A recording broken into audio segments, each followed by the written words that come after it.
Një tjetër mbrëmje plot emocion dhe ritëm u regjistrua këtë fundjavë në teatrin Andon Zako Çajupi të Korçës, ku u mbajt koncerti premier i Fanfara Band, në drejtimin e artistit të mirënjohur Nexhildo Sula.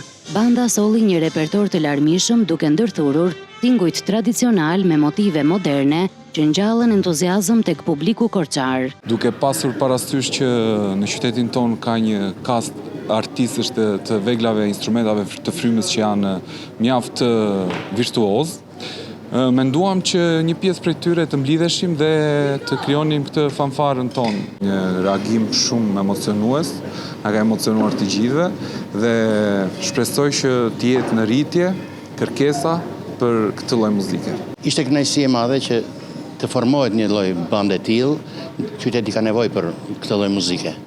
Nuk ka pasur këtë lloj muzike, po i lumt këtyre dimëve të rinj që po e ngrenin këtë dhe unë uroj që të jetë në vazhdimsi për të rritën. Emocionet e sotme ishin shumë të bukura dhe na dhanë kënaqësinë e duhur.